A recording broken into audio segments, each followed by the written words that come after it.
महबूब इलाही निज़ामुद्दीन औलिया रहमतुल्लाह अलैह।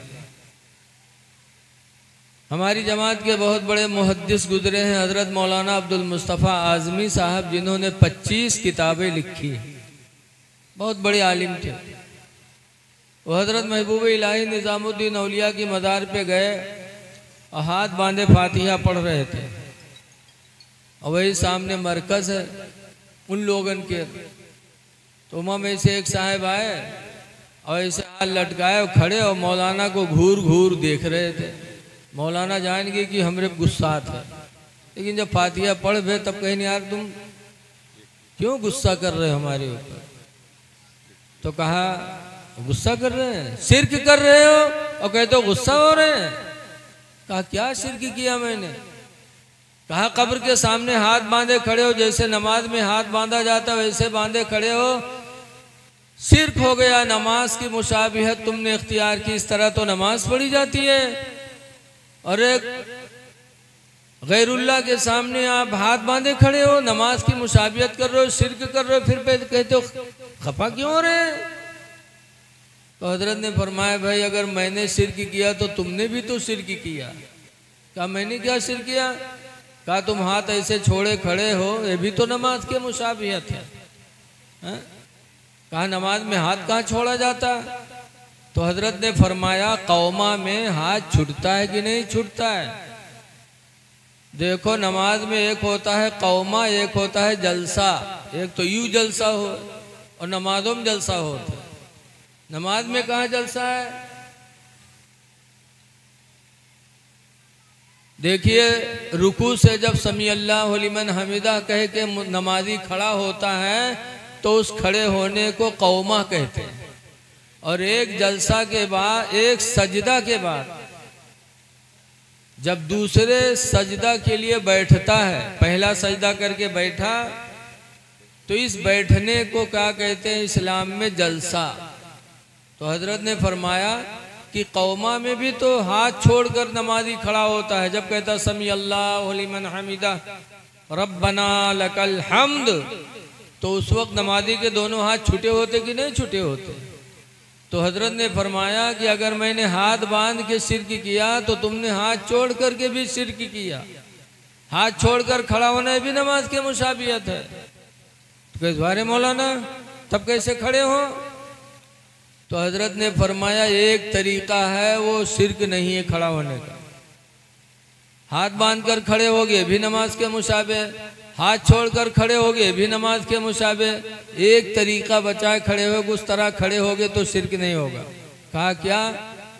तो हजरत ने फरमाया जब कब्र के सामने आया करो तो एक हाथ सर पर रखो, एक हाथ कमर पर रखो।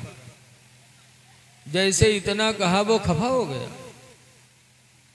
हजरत ने फरमाया शिर्क का तुमने ठेका ले लिया है, हर बात पे शिर्क। शिर्क कहते हैं इंसान अल्लाह के अलावा किसी दूसरे को खुदा मानकर उसकी इबादत करे, इसका नाम है शिर्क। लेकिन जिसको देखो उसको शिर्क। बहरहाल ऐ लोगों कब्रों की ज़ियारत किया करो। कब्रों पे जाने से मौत याद आती है। साहबे किराम मौत को याद करते थे तो गुनाह से बचते थे। हर वक्त मौत का ध्यान था उन्हें।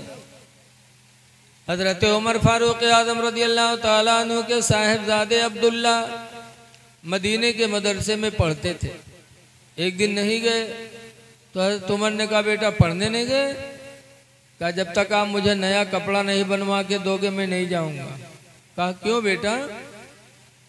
कहा ये कपड़ा पहन के पुराना, मैं कल पढ़ने गया था तो मेरे साथी ने ताना मारा था, कहा था तुम अमीरुल मोमिनीन के लड़के और इस तरह कपड़ा पहन के आते हैं, हम सब आम आदमी के लड़के, हम लोग अच्छे कपड़े में आते हैं।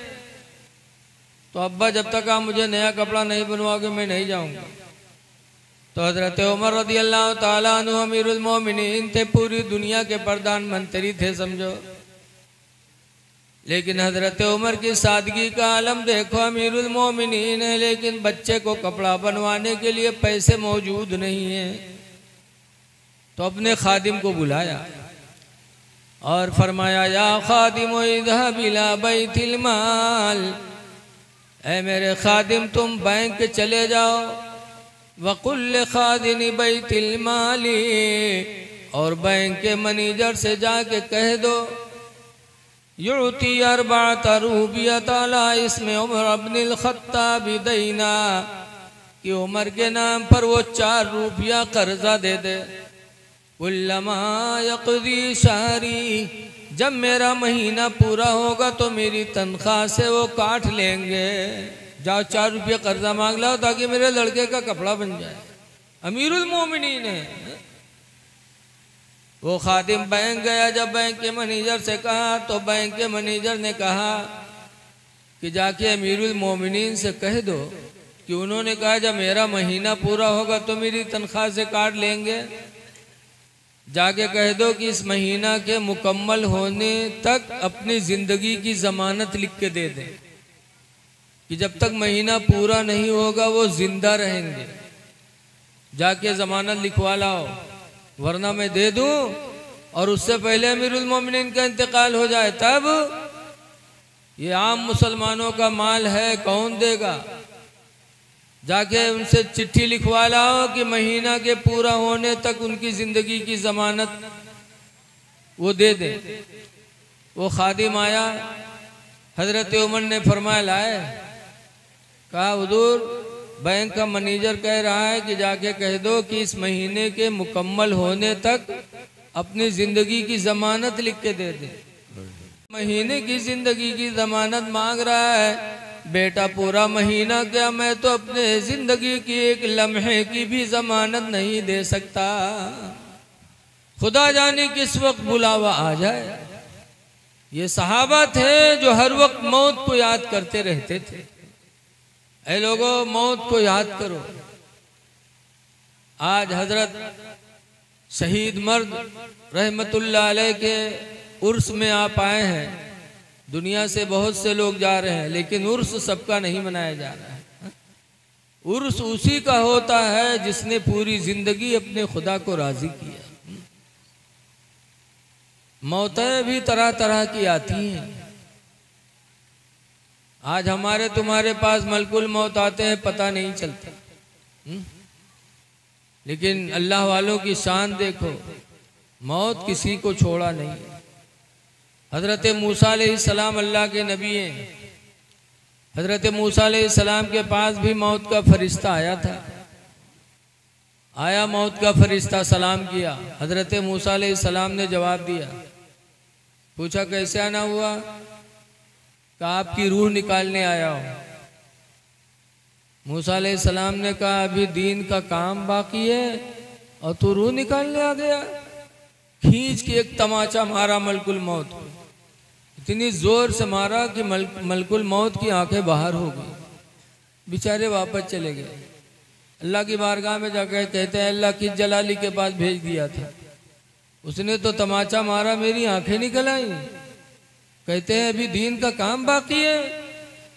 अल्लाह ताला ने अपनी कुदरत से उनकी आंखों को सही फरमाया। फिर फरमाया अल्लाह ने जाओ फिर मूसा के पास और जाके कह दो कि अभी मरना नहीं चाहते हैं तो किसी बैल के पीठ पर हाथ रख दें। जितने बाल उनके हाथ के नीचे पड़ेंगे, हर बाल के बदले में उतने साल की उम्र उनकी बढ़ा दी जाएगी। जाओ कह दो बैल के पीठ पे हाथ रख दें। बैल तो आप लोग जानते हुए हो, अब वो पहचाने में दिक्कत है, जगह जगह टहरत है। खेती बचावे का आफत है। एक तो वो बैल है सड़वे और एक हमरे तुमरे इंसानों में यह बहुत से बैल टहलत है। इंसानों में बैल होते कि नहीं होते? बहुत बैल है मेरे तुमरे में। हमारे उधर एक मदरसा चलता है पिरबितनी दरगाह पे, वहाँ के मोहतमिम मौलाना अली हसन फारूकी अलैहि रहमा इंतकाल कर गए। पान ज़्यादा खाते थे हजरत। एक दिन बाहर टहल रहे थे, थूकने की ज़रूरत पड़ी तो मदरसे के एक लड़के से कहा बेटा कमरे में उगलदान रखा, उठा लो। तो देहात के लिए का उगलदान कहा जाने, यह बहुत से न जानत हुई हैं। अरे उगलदान जिमा थुक्का जाते, गोल गोल होते, लड़का से कहने बेटा कमरे में उगलदान रखा उठा लो। वो देहात के लड़का जाना न रहे, गवा पूरा कमरा ढूंढ के चला हुआ। कहे हजरत तुम्हें उगलदान नहीं है? तो हजरत ने फरमाया उसी में है, जाके देख। तो दोबारा फिर गवा ढूंढ के चला हुआ, जाना तो तब तो उठा लावे। तो हजरत गए, कहा देख वो रखा है उगलदान, उसी को कहते हैं उगलदान। जब वो उठाए देखे तो कहे हजरत इमा कोनो सार थुक मारी से, हजरत इमा कोनो सारा थुक्की से। तो हजरत ने फरमाया बैल कहीं कहीं ले आओ। तो इंसानों में भी बैल होते बेचारे जो नहीं जान पाते कुछ। मूसा अलैहिस्सलाम को जब हुक्म हुआ कि बैल के पीठ पे हाथ रख दो, जितने बाल उनके हाथों के नीचे पड़ जाएंगे उतने साल की उम्र बढ़ा दी जाएगी। हैदराबाद के आदमी हो तो हाथ न रखत पूरी पिठियवा सोहरावत है, कितने बाल आ जाए हमारे अंदर। हाँ, मरीना। हाँ। लेकिन मूसा अलैहिस्सलाम को जब हुक्म मिला तब मूसा अलैहिस्सलाम फरमाते हैं कि उतने साल जब पूरे हो जाएंगे फिर। तो मलकुल मौत ने कहा तो फिर मैं आऊँगा। तो मूसा अलैहिस्सलाम ने फरमाया जब तुझको आना ही आना है और मुझे मरना ही मरना है तो जैसे कल वैसे आज रूह निकाल ले। रूह निकाल लिया, मूसा अलैहिस्सलाम का विसाल हो गया। ऐ लोगों, ये अल्लाह वालों की मौत है।